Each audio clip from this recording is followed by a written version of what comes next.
ঈদযাত্রায় মহানগরীর ভেতরে bus terminal ছাড়া অন্য কোথাও থেকে যাত্রী ওঠানামা করালে ব্যবস্থা নেওয়া হবে বলে জানিয়েছে পুলিশ।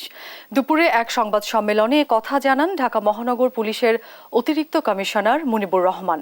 তিনি বলেন, ঈদ এলেই দেখা যায় নগর পরিবহনগুলো অতিরিক্ত যাত্রী নিয়ে বিভিন্ন জেলার উদ্দেশ্যে রওনা হয়।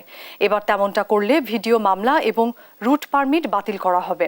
এছাড়া ঈদ ঘিরে কোনো পরিবহন বাড়তি ভাড়া আদায় করলে কঠোর ব্যবস্থা নেওয়ার কথাও বলেন পুলিশের অতিরিক্ত কমিশনার। হাট মালিকদের সতর্ক করে মুনিবুর রহমান বলেন, কোনোভাবেই রাস্তায় গরু রাখা যাবে না।